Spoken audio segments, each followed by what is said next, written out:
პოლიტიკური გაერთიანება ემსახურეს საქართველოს სირცხვილის დაფის წარდგენას აანონსებს. მოძრაობამ Facebook-ის ოფიციალურ გვერდზე განცხადება გაავრცელა, რომელშიც არჩილ ხაბაძეს საკადრო პოლიტიკას უწუნებენ და ამბობენ, რომ ხაბაძემ ხელისუფლებაში ნაციონალური მოძრაობის წევრები დააბრუნა. ბოლო 2 წლის განმავლობაში აჭარის მთავრობის მეთაურის მხრიდან დანიშნული ან დაწინაურებული ადამიანების 80% არის ყოფილი ნაძონდერი. ხაბაძის მთავრობამ დააბრუნა ნაციონალები ხელისუფლებაში. აი ეს არის მარაზმი, ჩვენ გავაკეთებთ იმას, რაც აქამდე არ გვიქნია.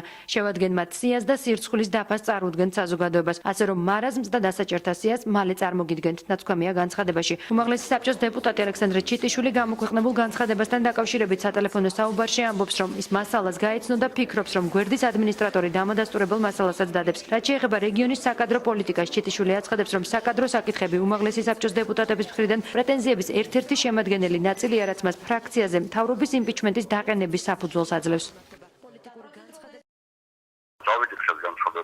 ალბათ ადმინს აქვს საფუძველი იმისა, რომ ეს გამოახერხოს, მაგრამ მე ვთვლი, რომ საკადრო საკითხები არ უნდა მოძრაობის ზონდერები არიან, არამედ მოძრაობიდან პორტირებული ზონდერები საქართველოს ნებაში, მაგრამ საკადრო საკითხები არ არის ის მთავარი ნაწილი ჩვენი პრეტენზიებისა, ეს არის ოფიციალური ნაწილი, შემადგენელი პრეტენზიების, რომელშიც გაგვაჩნია იმისთვის, რომ ფრაქციაზე მოვითხოვო მთავრობის იმპიჩმენტის აკითხება.